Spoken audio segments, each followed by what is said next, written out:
En el nombre del Padre, y el Hijo, y el Espíritu Santo. Amén. El Señor es mi pastor, nada me faltará.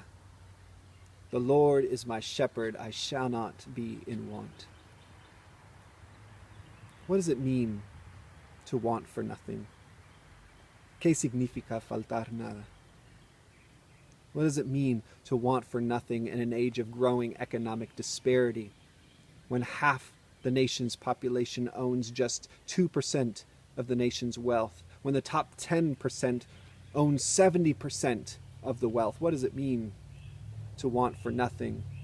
When Latinos and Latinas and African Americans and other people of color continue to be paid less than white Americans, what does it mean to want for nothing? When we lack access to the health care we need and we're one sickness away from bankruptcy, what does it mean to want for nothing in the time of pandemic when we are losing our jobs and livelihoods? And the majority of government relief has been for banks and corporations, while 30 million Americans have filed for unemployment. What does it mean to want for nothing? ¿Qué significa faltar nada? This morning, as we hear the familiar words of the 23rd Psalm, many of us are reminded of feelings of comfort and beauty given to us in times of trial, maybe at funerals or at a vigil after a tragedy. It's a beautiful psalm, but I want to point out that it's not just a psalm of soft and pastel colors. The psalm is a powerful and radical affirmation of a deeper and more true reality. It's a protest song which boldly declares that though I walk through the valley of the shadow of death, I will fear no evil because the Lord is my shepherd. Not a king, not a president, not a governing body, not a CEO. The Lord is my shepherd. The psalm is powerful because it imagines an economy based on God's generosity and abundance rather than the world's economies of scarcity and competition. It's powerful because it envisions God not as a distant king or a CEO on the 67th floor, but as one who stoops down with dirty fingernails and accompanies us on our way, as one who sets a table before all who have been turned away by other tables. To enter into the psalmist's world then in our own day is a deeply radical and prophetic act. It boldly declares that God is our shepherd, and when God is our shepherd, there is always enough. Cuando el Señor es nuestro pastor, siempre hay suficiente. When God is our shepherd, though the world steals and hoards, consumes and competes, there is enough because God is enough, and because God is generous, and because God calls God's people, God's sheep, to be generous as well. So what does it mean to want for nothing? Well, in our own context, I think it means at least two things. First, it means to trust in the love and care and generosity of God. Confía en el amor, el cuidado y la generosidad de Dios. When hardship comes, when tragedy takes place, when injustice is present, trust in the care of God.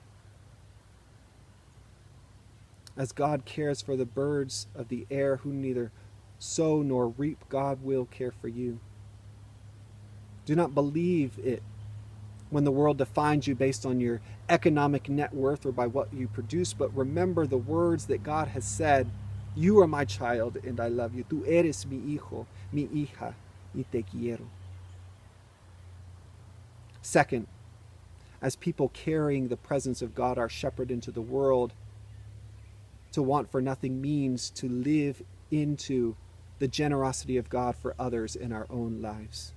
Vive la generosidad de Dios en nuestras comunidades.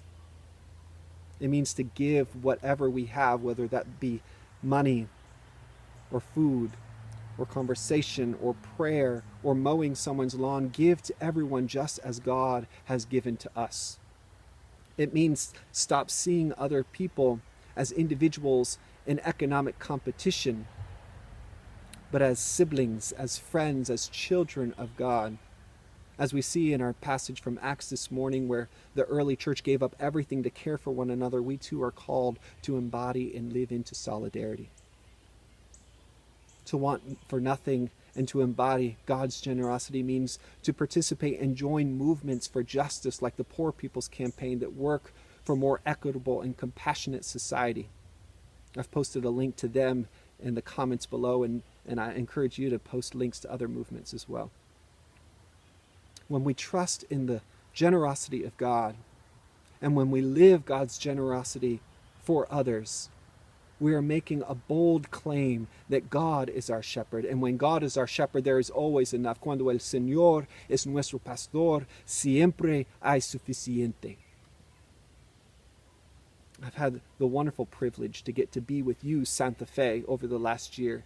And Santa Fe is a community that believes that God is our shepherd. I've seen in its people and in its ministry the trust in God's generosity and the living out of that generosity for others. I've seen it in the conversations I've had, in the prayers. I've seen it in the food bank, in making sandwiches for immigrants getting off the bus. And being the only Episcopal community on the south side, Santa Fe believes that God is our shepherd. I speak to you this morning then as a matter of encouragement, because many of us may feel like we are walking through the valley of the shadow of death. Many of us are walking through the valley of low wages and insecure health care.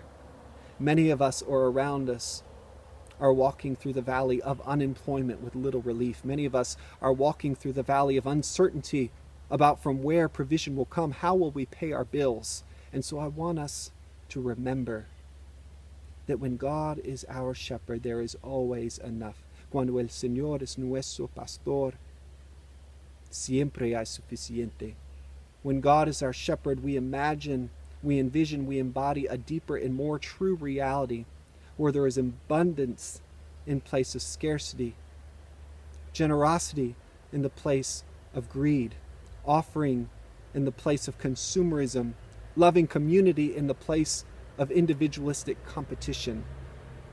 Cuando el Señor es nuestro pastor, siempre hay suficiente. When God is our shepherd, we shall not be in want. Amen.